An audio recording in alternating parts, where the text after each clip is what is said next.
Hi, నేను మీ బంగారం cooking special వ్లాగ్స్లో. నేను ఈరోజు మీకు వంట చూపించట్లేదండి. నేను చూపించేది క్షేత్రం. చెప్పాను కదా, మీ అందరి కోసం నాతో పాటు మీకు కూడా దర్శనం చేయిస్తానన్నమాట. ఆ క్షేత్రం చాలా ప్రసిద్ధమైన క్షేత్రం. లైఫ్లో జన్మలో ఒకసారి చూడాలి. ఆ స్వామి అనుగ్రహం ఉంటే కానీ ఈ కొండకు కూడా మనం వెళ్ళలేం. నాకు కూడా అవకాశం ఆ స్వామి కల్పించారండి. మా ఫ్రెండ్ మా సిరమ్మ ద్వారా కల్పించారు. తను గుంటూరు జిల్లాలో ఉంటుందన్నమాట. నేను అనుకోని ప్రయాణం అసలు నా లైఫ్లో నేను అనుకోలేదు ఈ కొండకి వెళ్తానని. ఆ శివుడు ఆజ్ఞాపించారు. తన నోటి ద్వారా నిన్ను తీసుకెళ్తాను, మా ఊరు వస్తే అనగానే ఇంకా మరుక్షణం నేను ఆలోచించలేదు. ఆ శివయ్యని చూడాలి అనుకున్నాను. అసలు అరుణాచలం వెళ్దాం వెళ్దాం అనుకుంటే అది అవ్వట్లేదండి. కానీ ఈ కొండకి మట్టికి శివుడి ఆజ్ఞ లేనిదే చీమైనా కొట్టదు. సో నాకు శివుడు అనుగ్రహించాడనమాట. కాబట్టే తన ద్వారా నేను ఈ క్షేత్రానికి వెళ్తున్నాను. నా జన్మ ధన్యమైపోయిందండి.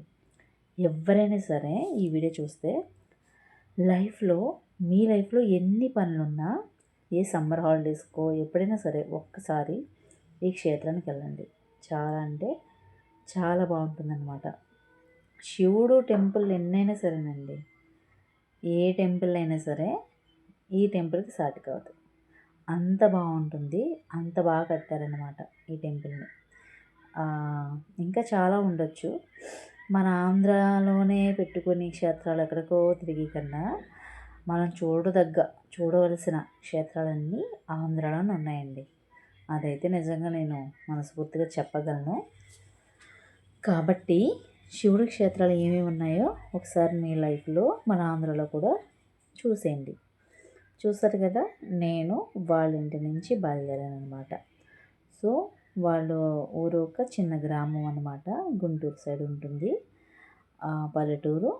చాలా మంచి వ్యక్తులు, చాలా బాగుంది కూడా ఊరు. మనసు ప్రశాంతంగా ఉండి హాయిగా ఉంది. నాకైతే రాబుద్ది కాలేదు, కానీ తప్పదు కదా, వెళ్ళినా రావాలి. మన గూటికి మనం చేరుకోవాలి.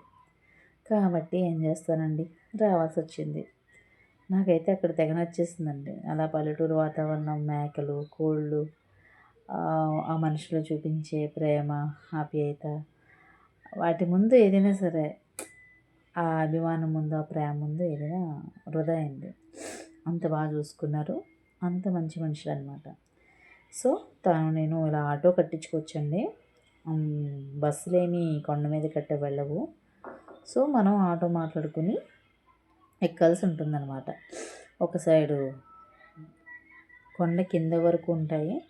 మనం కొండపైకి కావాలంటే అక్కడ మళ్ళీ మారచ్చు. లేదంటే ఇంటి నుంచి డైరెక్టర్గా మనం అంటే కొండ మీద వరకు మాట్లాడేసేయచ్చు. ఒక్కొక్కరు 1500 అంటారు, ఒక్కొక్కరు 1000 అంటారు, ఒకళ్ళు 800 అంటారు. మనం మాట్లాడుకునే విధానం బట్టి ఉంటుందన్నమాట. సో మేము ఒక ఆటో కట్టించుకుని నేను వెళ్ళామన్నమాట. దేవుడు దయ వల్ల మా ప్రయాణం సుఖంగా సాగిందండి. ఏ ఆటంకాలు ఏర్పడలేదు. సో ఆ కనబడి కొండే మన కోటప్ప కొండ అనమాట. ఆ కొండను చూడగానే నాకు మనసు భలే అనిపించిందండి. ఆ క్షేత్రం ఎప్పుడెప్పుడు చూద్దామా అని. ఈ క్షేత్రం కోసమైనా స్వామి నన్ను వైజాగ్ నుంచి గుంటూరు వరకు తీసుకొచ్చావా అనిపించింది అనమాట, నిన్ను చూడ్డానికేనా అని. నిజంగా నా జన్మ అయితే ధన్యమైపోయింది. ఎంత బాగుందండి. ఆ కొండ నదులు కూడా నాకు రావాలనిపించలేదు, అక్కడే ఉండిపోదాం అనిపించింది. అంత అద్భుతమైన ప్రదేశం మన కోటప్ప కొండ అనమాట. దీనికి అలా విశిష్టత మొత్తం మనం తెలుసుకుందాం. నాకు తెలిసిన 4 ముక్కల్లో మీకు నేను చెప్తానన్నమాట. సో విని ధరించండి. మీరు చూస్తూ వినండి నేను చెప్పింది, ఓకేనా? కోటప్ప కొండ గుంటూరు జిల్లాలో ఉన్న ఒక పుణ్యక్షేత్రం అన్నమాట.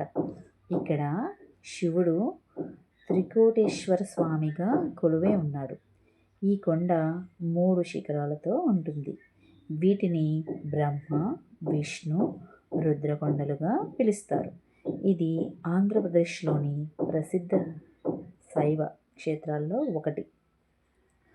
కోటప్ప కొండ విశిష్టత అన్నమాట. త్రికోటేశ్వర ఆలయం. కోటప్ప కొండపై త్రికోటేశ్వర స్వామి ఆలయం ఉంది. ఈ ఆలయంలో శివుడు త్రికోటేశ్వర స్వామిగా పూజలు అందుకుంటాడన్నమాట. 3 శిఖరాలు. కోటప్ప 3 శిఖరాలుగా కలిగి ఉంది. ఇవి బ్రహ్మ, విష్ణు, రుద్ర కొండలుగా ప్రసిద్ధి చెందాయన్నమాట. ఈ 3 శిఖరాలు కలిపి త్రికూటాలుగా పిలువబడతాయి. భక్తి శ్రద్ధలు. భక్తులు ఈ కొండపైకి ఎక్కి త్రికోటేశ్వర స్వామిని దర్శించుకుని పూజలు చేస్తారు. ముఖ్యంగా మహాశివరాత్రి నాడు ఇక్కడ జరిగే తిరునాళ్ళు ఎంతో ప్రసిద్ధి చెందింది. చరిత్ర. కోటప్ప కొండకు 1000 ఏళ్ళు పైబడిన చరిత్ర ఉంది. ఈ కొండపై శివుడు తపస్సు చేశాడని, ఆనందవల్లి అనే గొల్లభామ ఆయనకు సేవలు చేసిందని పురాణాలు చెబుతున్నాయి. సో నేను కూడా విన్నానండి. మన చాగంటి కోటేశ్వరరావు గారు ప్రవచనాల్లో కోటప్ప కొండ గురించి చాలా అద్భుతంగా వివరించారు. ఒకరోజు మన శివుడు అంటే శివయ్య గారు తపస్సు చేస్తూ ఉంటే ఆయనకి ఆహారం, ప్రసాదం ఆవిడ వండి పట్టుకెళ్తూ ఉండేదంట. అప్పుడు అక్కడ కాకులు అక్కడ ఉండి అంట అప్పట్లో. ఇప్పుడైతే కొండ మీద ఒక్క కాకి కూడా ఉండదండి. ఎందుకో తెలుసా? మీరు ఎక్కడ చూడండి, నేను చూశాను కొండ మీద ఎక్కడ ఒక కాకి అన్నది లేదు. ఆయన అన్నది నిజంగా నిజమైంది. ఆవిడ శివుడికి ప్రసాదం పట్టుకెళ్తున్నప్పుడు ఒక కాకి దాన్ని తాకిందంట, తిన్నదంట. అప్పుడు ఒక అతను శపించారు, శివుడు ప్రసాదాన్ని తాకినందుకు అని అన్నారు. సో అందుకనే కోటప్ప కొండ మీద ఒక్క కాకన్నది కూడా ఉండదంట ఇప్పటికీ కూడా. సో నాకు తెలిసింది చెప్పాను. దాని తర్వాత పర్యాటకులకి ఆకర్షణమైన ప్రదేశం ఇది. కోటప్ప కొండ అందమైన ప్రకృతి దృశ్యాలు, ఆధ్యాత్మిక వాతావరణం కారణంగా పర్యాటకులకు చాలా ఆకర్షణిస్తుంది అనమాట. ఆ కొండ నిజంగానండి ఒకసారి వెళ్తే మళ్ళీ మళ్ళీ వెళ్ళాలనిపిస్తుంది అనమాట. ప్రత్యేకత ఏంటంటే మహాశివరాత్రి రోజున ఇక్కడ జరిగే తిరునాళ్ళు ఎంతో వైభవంగా జరుగుతాయి అన్నమాట. ఈ సమయంలో భక్తులు పెద్ద సంఖ్యలో తరలివచ్చి స్వామిని దర్శించుకుంటారనమాట. చాలామంది వస్తారటండి, అస్సలు ఖాళీ ఉండదంట శివరాత్రి రోజు. అదే కదా మొత్తం మన ఏపీ, ఆంధ్రప్రదేశ్ అంతా శివరాత్రి రోజున పండగలు చేసుకుంటారు. శివరాత్రికి ఆలయ నిర్మాణం. కొంతమంది నరసరావుపేట భూస్వామి శ్రీ రాజముల్ రాజు నరసింహ రాయలు క్రీస్తు శకం 1761లో ఈ ఆలయాన్ని నిర్మించారని ఆధారాలు చెబుతున్నాయి. ఓకే, కోటప్ప కొండ గురించి మరిన్ని విషయాలు తెలుసుకుందాం. హిస్టరీ.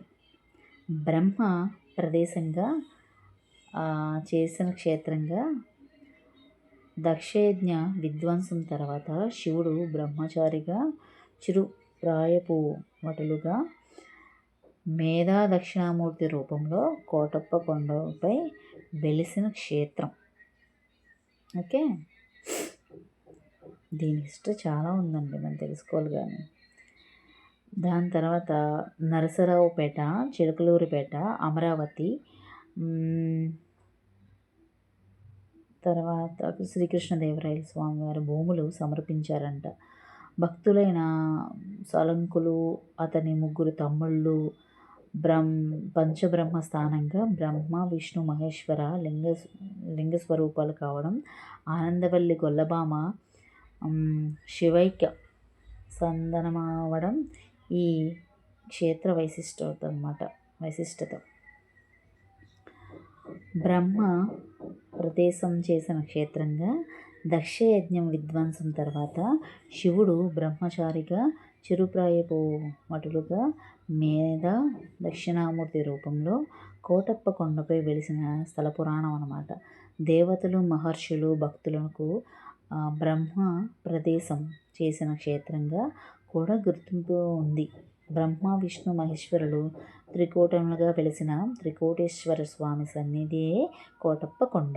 గర్భాలయ దక్షిణాముఖ ద్వారం ఉన్న శాసనాల వల్ల సిద్ధమల్లప్ప శంభు మల్లమ్మలు వేయించిన శాసనాలు ఆలయాన్ని ప్రాచీనత తెలియజేస్తున్నాయి. క్రీస్తు శకం 6-7 శతాబ్దాల్లో ఈ ప్రాంతాన్ని ఆనంద త్రికోటకులు విష్ణు కుండినులు పాలించి త్రికూటాధిపతులుగా బిరుదులు పొందారు. ధర్మాత్మం ప్రశాంతత మూర్తి భావించిన ఓంకార స్వరూపుడు దక్షిణామూర్తి.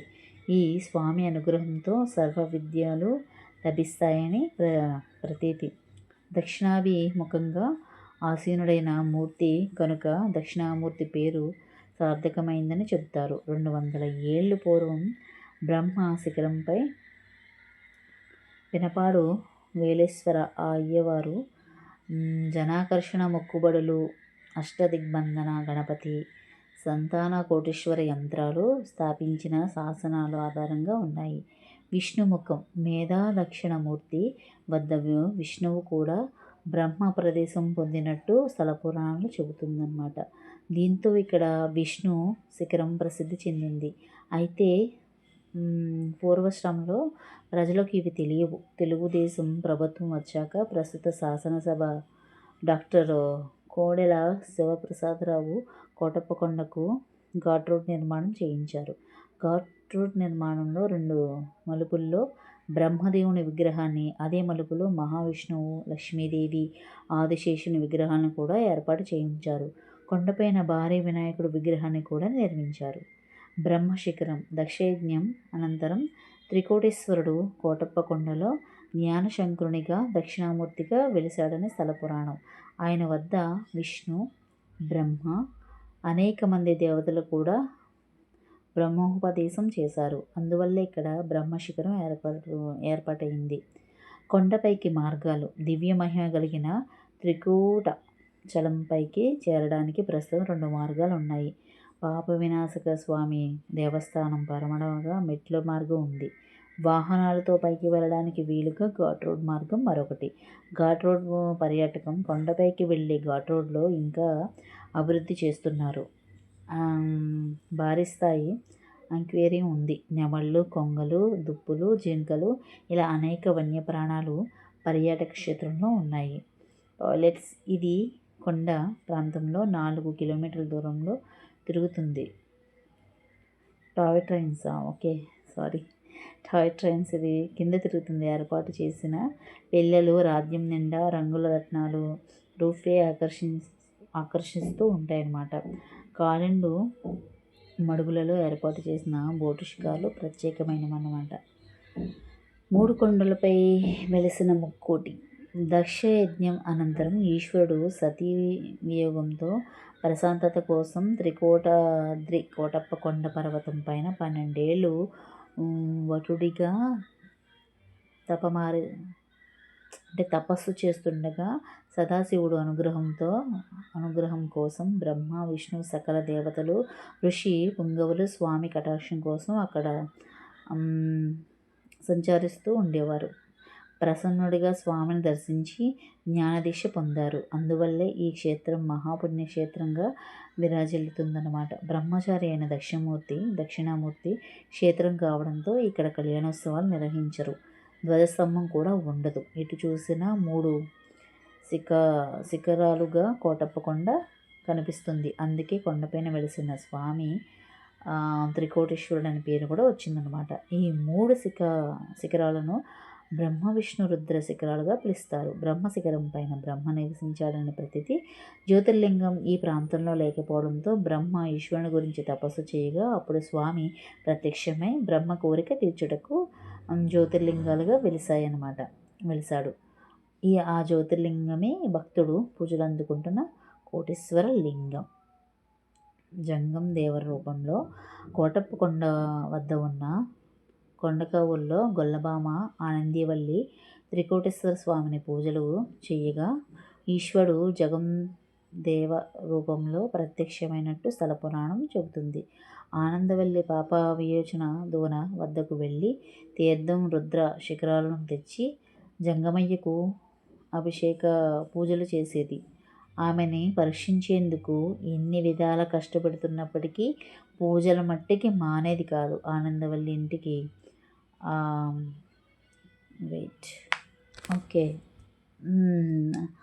ఆనందవల్లి ఇంటికి వస్తాను, అక్కడే వ్రతం ఆచరించమని జంగమయ్య ఆమె వెనకనే బయలుదేరాడనమాట. ఎలాంటి పరిస్థితిలోనూ వెనుకకు తిరిగి చూడవద్దని చెప్పగా ప్రళయధ్వనులను తాళలేక బ్రహ్మశిఖరం వద్ద వెనుతిరిగి చూసిందనమాట. జంగమయ్య అక్కడే శిలగా మారాడు. ఆ చోటనే కోటీశ్వరాలయం కోటీశ్వరుల ఆలయం నిర్మించబడింది. ఇదిగో చూసారు కదా ఈ క్షేత్రం.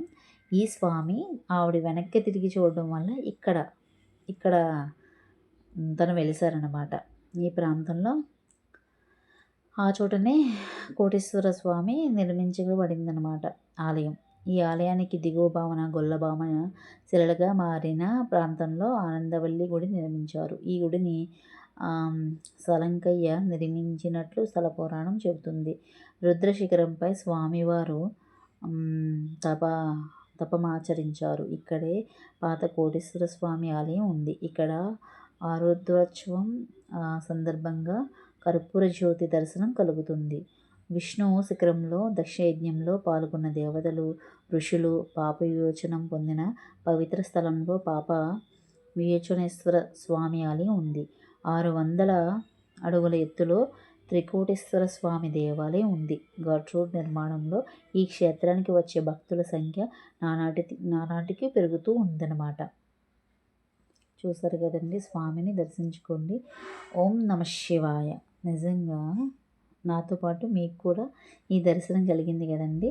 చాలా నేను ఆనందిస్తున్నాను. ఎన్నో జన్మల పుణ్యఫలం అండి మనం ఈ స్వామిని దర్శించుకోవడం. అంటే అక్కడ సీసీ కెమెరాలు ఉంటాయని నేను కొంచెం తీస్తున్నాను. చూసారు కదా, సేమ్ స్వామివారు అక్కడ ఇలాగే ఉంటారు. చాలా అంటే చాలా బాగుంటుందన్నమాట ఈ క్షేత్రం. లైఫ్లో ఒక్కసారి చూడండి. నమ శివాయ. అందరూ బాగుండాలి, అందులో నేను ఉండాలి. ఈ స్వామిని నేను ఎప్పుడూ కోరుకునేది ఇదే అనమాట. ప్రత్యేకించి మనస్ఫూర్తిగా ధ్యానించండి, దండం పెట్టుకోండి. మీకు తర్వాత కూడా నేను కొన్ని విషయాలు చెప్తాను. ఆంధ్రప్రదేశ్లో అద్భుతమైన క్షేత్రం ఏంటంటే కోటప్పకొండ. సాంగ్స్లో కూడా గుర్తించారా? కోటప్ప కొండకి వస్తానని మొక్కుకున్నా, నేను మొక్కుకున్నా. అలాంటిది సినిమాల్లో కూడా ఉందంటే అంత విశిష్టత గల క్షేత్రం అన్నమాట ఇది. దాని తర్వాత మనం కొత్త ప్రదేశం గురించి తెలుసుకున్నప్పుడు, అక్కడ విశేషాలను అందరి నోట విన్నప్పుడు అక్కడ ఒక్కసారైనా వెళ్ళాలి అనిపించక మానదు. ఆ విన్న మాటలు అక్కడికి వెళ్ళి చూశాక నిజమే అనిపిస్తే ఆ ఆశ్చర్యానికి అవధులు ఉండవు. మన చుట్టూ ఎన్నో వింతలు విశేషాలు ఉంటాయి, కానీ వాటిని గుర్తించడం, వాటి గురించి తెలుసుకోవడంలో కొంత ఆలస్యం ఉంటుంది. ఆంధ్రప్రదేశ్లోని ఉన్న ఈ ఓ అద్భుతమైన ప్రాంతం గురించి ఇప్పుడు మనం చెప్పేది, చూపించేది ఇది అనమాట. కాకులు దూరని కారడవి అనే పదం మీరు వినే ఉంటారు, కానీ కాకులు వాలని కొండ గురించి ఎప్పుడైనా విని ఉండరు కదా. అవును, ఈ కొండపై కాకులు వాలవు. సాధారణంగా కొండ ప్రాంతాలపై ప్రతి చెట్టుపై కాకులు కనిపిస్తాయి, కానీ గుంటూరు జిల్లా నరసరావుపేటలకు సమీపంగా ఉన్న కోటప్ప కొండపై మాత్రం కాకులు వాలవు. కొండ ఎక్కుతున్నప్పుడు దారిలో అనేవి కాకులు కనిపించిన కొండపై మాత్రం ఒక్క కాకి కూడా మనకి కనిపించదు. ఇప్పటి వరకు ఈ కొండపై కాకులు వాలని దాఖలాలు లేవు. అసలు ఈ కొండపైన కాకులు వాలడం కారణం ఏమిటి అనే ప్రశ్నకు సమాధానం తెలియాలంటే ముందుగా కోటప్ప కొండ చరిత్ర గురించి మనం తెలుసుకుందాం. కోటప్ప కొండ చరిత్ర: దక్షయజ్ఞాన్ని భగ్నం చేసిన తర్వాత మహాశివుడు చిన్నబాలుడుగా మారి కైలాసంలోని దక్షిణామూర్తిగా తపస్సు చేశాడు. ఆ సమయంలో బ్రహ్మదేవుడు దక్షిణామూర్తిని దర్శించి తనకు జ్ఞానోబోధ చెయ్యమని కోరుతాడు. అందుకు పరమశివుడు బదిలిస్తూ త్రికూటచలంకు వస్తే జ్ఞానాన్ని ప్రసాదిస్తానని చెప్పడంతో బ్రహ్మ ఇతర దేవతలతో కలిసి అక్కడికి వెళ్ళి జ్ఞానం పొందుతాడు. ఆ ప్రదేశమే పాత కోటప్ప కొండగా పిలువబడుతుంది. కోటప్ప కొండ ఎటువైపు చూసినా 3 శిఖరాలు కనిపిస్తాయి. ఈ 3 శిఖరాలు బ్రహ్మ, విష్ణు, మహేశ్వరులు భావిస్తారు. ఇందులో కొండను త్రికోటేశ్వరంగా, ఇక్కడ కొలువైన స్వామిని త్రికూట చలేశ్వరునిగా, త్రికోటేశ్వరుడుగా కొలుస్తారు. త్రికోటేశ్వర పర్వతాలకు సమీపంలో కొండకావూరులో సుందుడు అనే యాదవుడు తన భార్య కుందీరితో కలిసి జీవించేవాడు. ఒకరోజు సుందుడు పశువులను కాచుకుంటూ రుద్రకొండపై ఉన్న త్రికోటేశ్వరుని దర్శించి సేవిస్తాడు. ఆ తర్వాత సుందుడు భార్యకు కుమార్తెలు జన్మించి ఆమెకు గొల్లభామ అనే పేరు పెడతాడు. ఆమె జన్మించిన తర్వాత ఆ కుటుంబం సిరి సంపదలతో జీవిస్తుంది. అయితే గొల్లభామ మాత్రం చిన్నతనం నుంచి పరమశివుని పట్ల అత్యంత భక్తిని కలిగి ఉండేది. ఆమె రోజు రుద్రకొండపై ఉన్న పాత కోటేశ్వర ఆలయంలో ప్రార్థన చేసేది. ఆమె భక్తిని పరీక్షించడానికి శివుడు కన్యా అని గొల్లభామను గర్భాన్ని ప్రసాదిస్తాడు. ఆమె గర్భంలో ఉన్న పరమేశ్వరుని కొలిచేందుకు పాత పాత కోటప్ప కొండకు రావడం మానేసేది కాదు. ఎప్పటిలాగే ఓ రోజు ఆమె శివుడు నైవేద్యంగా ఒక చల్లకుండలో పెరుగును తీసుకుని వస్తూ ఆయాసంతో కొండ మెట్లపై కూర్చుంటుంది. ఈలోగా ఓ కాకి కుండపై వాలి పెరుగుని నేలపాలు చేస్తుంది. తీవ్ర విచారంలో ఉన్న గొల్లభామ వద్దకు ఓ వృద్ధ బ్రాహ్మణుడు రూపంలో పరమేశ్వరుడు వచ్చి ఆమె విచారానికి కారణమైన కాకులు ఇకపై ఈ కొండపై వాలవని పరమిస్తాడు. అప్పటి నుంచి కోటప్ప కొండపై కాకులు వాలడం లేదని పురాణ కథనం. ఇప్పటికీ ప్రజలు అక్కడ కాకులు వాలకపోవడం గమనించవచ్చు. చూసారా, గర్భంతో కొండ ఎక్కుతూ దిగుతూ ఆయాసపడే గొల్లభామ ఒకరోజు పరమశివుణ్ణి ఓ కోరిక కోరుతుంది. తాను కొండ ఎక్కలేకపోతున్నాను, నీవే కిందకి రావాలని కోరడంతో పరమశివుడు సరే అంటాడు. కానీ నీవు వెళ్ళే దారిలో వెనక్కి తిరిగి చూడకూడదని షరతు విధిస్తాడు.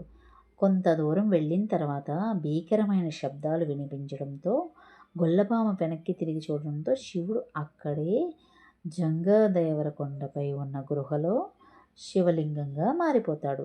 ఈ ఆలయమే నేటి కొత్త కోటేశ్వర ఆలయంగా ప్రసిద్ధి చెందింది. పరమేశ్వరుని లీల మహత్యం తెలుసుకున్న గొల్లభామ కూడా దేవుని ఐక్యమవుతూ గొల్లభామ ఆలయం కొండ కింద భాగంలో చూడవచ్చు. మహాశివరాత్రి కార్తీక మాస సమయంలో కోటప్ప కొండ క్షేత్రం భక్తులతో కిటకిటలాడుతుంది. శివుడి దక్షిణామూర్తిగా బ్రహ్మచారిగా వెలిసిన ఈ శిఖరంలో అమ్మవారి దేవాలయాలు ఉండవు కాబట్టి ఇక్కడ పెళ్ళిళ్ళు జరగవు. పరమశివుడు దక్షిణామూర్తి స్వరూపంతో ఉన్న ఏకైక క్షేత్రం ఆంధ్రప్రదేశ్లో ఇదొక్కటే. ఇక్కడ మహాశివుని పూజిస్తే జాతకంలో గురుబలం పెరుగుతుందని చెబుతారు. గురుబలం కారణంగా ఇతర గ్రహాల ప్రభావం ఆ మనిషిపై పడకుండా రక్షణ పొందుతాడని ప్రతీతి.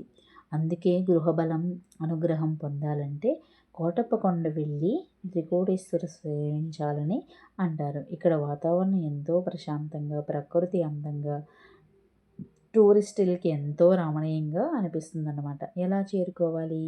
కోటప్ప కొండ గుంటూరుకి 60 కిలోమీటర్ల దూరంలో, నరసరావుపేటకి 15 కిలోమీటర్ల దూరంలో ఉంటుంది. ఇక్కడ కారు, బస్సు మార్గాల ద్వారా పర్యాటకులకు సులభంగా చేరుకోవచ్చు. దూర ప్రాంతం నుంచి వచ్చే పర్యాటకులు కూడా గుంటూరు రైల్వే స్టేషన్లో దిగి రోడ్డు మార్గం ద్వారా కోటప్ప కొండకు వెళ్ళవచ్చు. ఆంధ్రప్రదేశ్లోని పర్యాటకులు తప్పకుండా సందర్శించాల్సిన అద్భుతమైన ఆశ్చర్యమైన ప్రదేశాల్లో కోటప్ప కొండ ఒకటి. చూసారు కదా, ఈ కొండ విశిష్టత నాకు తెలిసేంతవరకు చెప్పాను. మీ లైఫ్లో మీకు ఖాళీ అయిన టైంలో వెళ్ళి చూడవలసిన ప్రదేశం, చూడదగ్గ ప్రదేశం అన్నమాట. మీరు అందరూ తప్పకుండా వెళ్తారని నేను మనస్ఫూర్తిగా కోరుకుంటున్నాను. నాతో పాటు మీరు దర్శించుకున్నారు కదా. సో చూడడం కాకుండా ఒక్కసారి మీ లైఫ్లో వెళ్ళి చూడండి. ఇలా చల్లగా ఈవినింగ్ పూట వెళ్తే చాలా అంటే చాలా బాగుంటుంది. చూసారు కదా, పైన కోతులు చాలా ఉంటాయి, జాగ్రత్తగా ఉండండి. కాకులు అన్నవి ఒకటి ఉండవు. నిజంగా కథ రూపంలోనే అక్కడ మనకి నిదర్శనంగా కనిపిస్తుంది. కాకు అనేది ఒకటి ఉండదు. కానీ మీరు ఏం చేయాలంటే ఏమైనా బాక్స్ వండి పట్టుకుని వెళ్ళాలి. మార్నింగ్ వెళ్ళే వాళ్ళు ఉంటే ఒక పిక్నిక్ లాగా ఏమైనా వెజిటేరియన్ వండుకొని, వాటర్ బాటిల్స్ అక్కడ కాస్ట్ ఎక్కువ, 30 రూపీస్ ఒకటి. సో అక్కడ రేట్లు ఎక్కువ కాబట్టి మీరు ఇంటి దగ్గర నుంచి ఒక క్యాన్ పట్టుకెళ్ళడం మంచిది, వాటర్ క్యాన్. తర్వాత తినుబండారాలు పిల్లలతో వెళ్తే చిరుతిండి ఏమైనా పట్టుకొని వెళ్ళి కారులో పక్కన పెట్టుకుని దర్శనం చేసుకుని, స్వామివారి దర్శనం అయిపోయిన తర్వాత మీరు అవి సేవించి కొద్దిసేపు సేద తీరి వస్తే చాలా బాగుంటుందన్నమాట. సో మీరు తప్పకుండా వెళ్ళవలసిన క్షేత్రంలో ఇదొకటిగా భావించండి. లైవ్ చూసారు కదా, కొండలు, చుట్టూ ప్రదేశాలు, విగ్రహాలు, తర్వాత కిందన నెమళ్ళు పార్క్ లాంటివి చాలా అంటే చాలా పిల్లలు ఆడుకునేవన్నీ ఇక్కడ ఉన్నాయన్నమాట. పిల్లలు మంచి థ్రిల్ అవుతారనమాట. ఎక్కడికో సినిమాకి వెళ్ళి కన్నా ఇలాంటి క్షేత్రాలకి పిల్లల్ని తీసుకెళ్ళి వాటి గురించి వివరిస్తే నిజంగానండి చాలా బాగుంటుంది. వాళ్ళకి అర్థమవుతుందన్నమాట మన దేవుళ్ళ గురించి, వాళ్ళ విశిష్టత గురించి. సో మీ అందరి కోసం నేను ప్రత్యేకించి ఎక్కడికి వెళ్ళట్లేదు, క్షేత్రాలు వెళ్తున్నాను. నా మనసుకి శివుడికి రాముడు టెంపుల్, శివుడు టెంపుల్, కృష్ణుడు టెంపుల్ ఇవన్నీ చూడాలని ఒక గోల్ అనమాట. సో నా లైఫ్లో కూడా నేను వెళ్ళొచ్చు, చార్ధామ్ యాత్ర వెళ్ళొచ్చు అంటే వెళ్తాను. ఆయన అనుగ్రహం, అరుణాచలం కూడా వెళ్తాను. నాకు టైం వచ్చినప్పుడు, ఆ స్వామి అనుగ్రహించినప్పుడు తప్పకుండా వెళ్ళి మీకు అవి కూడా నేను చూపిస్తాను. సో చూసారు కదా, మన ఈ కోటప్పకొండ ఈ కిందన నెమళ్ళు ఉంటాయన్నమాట. దుప్పులు, లేళ్ళు, నెమళ్ళు. సో మేము లోపలికి వెళ్ళలేదు, అప్పటికే టైం అయిపోతుంది. ఇక్కడ పార్క్ లాగా ఉండి చాలా బాగుందన్నమాట. దీంట్లో మన బోట్ షికారు కూడా చేసుకోవచ్చు ఈవినింగ్ పూట. వాళ్ళ పిల్లలతో సమ్మర్ హాలిడేస్కి సరదాగా వెళ్ళినప్పుడు పిల్లలకి కూడా మంచి టైంపాస్ అయిపోతుందన్నమాట. ఇటు అటు అన్నీ కూడా. సో ఎర్లీ మార్నింగ్ వెళ్ళినా పర్లేదు, మనం మధ్యాహ్నం 3 అలా వెళ్ళినా పర్లేదన్నమాట. చాలా చల్లగా ఉంటుంది. అలా పాటలు వింటూ ఫ్యామిలీతో కార్లో వెళ్తూ ఉంటే నిజంగానండి ఇంకేం కావాలి చెప్పండి, స్వామిని దర్శించుకుంటూ అక్కడ ఉంటూ నాకైతే బాగా అనిపించింది అనమాట. సో మీరందరూ వెళ్ళాలని కోరుకుంటున్నాను. అందరూ బాగుండాలి, అందులో నేను ఉండాలి. స్వామిని కోరుకునేది కూడా నేను అదే. ఎక్కువ కోరికలు ఏమి కోరుకోను, నువ్వు బాగుండాలి స్వామి, అందులో మేము కూడా ఉండాలి అనుకుంటాం అనమాట. సో ఇలా అడగండి, కోరికలు ఏమి అడగండి. ఎంతకాలం ఉంటామండి మనం? ఉన్నంతకాలం ఆ స్వామిని దర్శించుకుంటూ ఆయన విశిష్టత తెలుసుకుంటూ మన లైఫ్ని లీడ్ చేస్తే చాలా అద్భుతం అనమాట. ఇంకేం కావాలి లైఫ్కి? సో ఓం నమ శివాయ. ఇలాంటి వీడియోస్ మరికొన్ని నేను తీయాలని మనస్ఫూర్తిగా స్వామిని అనుగ్రహించాలి అని, ఆయన మరికొన్ని క్షేత్రాలను తిరిగమ్మా అని నాకు ఓపిక ఇవ్వాలని ఆ దేవుడిని నేను మనస్ఫూర్తిగా కోరుకుంటున్నానండి. సో మీకు ఇది చెప్పడం మర్చిపోయాను. వచ్చి కింద దిగున ఎందుకు చూపించానంటే స్వామివారి విగ్రహాలు అన్నమాట. విష్ణుమూర్తి విగ్రహాలు, బ్రహ్మ విగ్రహాలు, లక్ష్మీదేవి విగ్రహాలు ఇవన్నీ చాలా ఉన్నాయి. ఆ పైన మీరు చూసే ఉంటారు పుట్ట. ఆ పుట్టకి చాలామంది పిల్లలు కలగాలని మొక్కుకుంటారనమాట. అక్కడ చెట్టు ఉంటుంది, ఆ చెట్టుకి ముడుపులు కడుతూ ఉంటారు పెళ్ళిళ్ళ కోసం, పిల్లల కోసం. ఇవన్నీ నెరవేరుతాయి అన్నమాట. అక్కడ ఒక నమ్మకం. ఆ శివరాత్రి రోజునైతే జనాలు అసలు ఖాళీ ఉండదు. అలాంటప్పుడు కన్నా ఇలాంటప్పుడు ఖాళీ టైంలో మీరందరూ వెళ్తే మంచిగా ఉంటుందని నా కోరిక అన్నమాట. సో మీరందరూ తప్పకుండా వెళ్ళి తీరుతారని మనస్ఫూర్తిగా కోరుకుంటున్నాను. నేను మీ బంగారం కుకింగ్ స్పెషల్ వ్లాగ్స్లో నా వ్లాగ్ దేవుడి క్షేత్రం అన్నమాట. ఇలాంటివి మరెన్నో మీకు చూపించాలని మనస్ఫూర్తిగా కోరుకుంటున్నాను. ఈరోజు వంట అయితే ఏం లేదండి, ఈ క్షేత్రాలు చూపించడమే నా పని అయింది. ఇంకా మరికొన్ని చూపిస్తానని మనస్ఫూర్తిగా అనుకుంటున్నాను. ఎలాగైతేనండి మీతో పాటు మళ్ళీ నేను చూసే భాగ్యం నాకు కలిగింది స్వామిని. మీ అందరికీ చూపించాలన్న ఆనందం కూడా నాకు కలిగిందన్నమాట. So thank you. Subscribe, share, comment. చూసారా ఆ ఫ్యామిలీ చూస్తే మనసు హాయిగా అనిపించింది. చాలా పెద్ద విగ్రహాలు. Thanks for watching.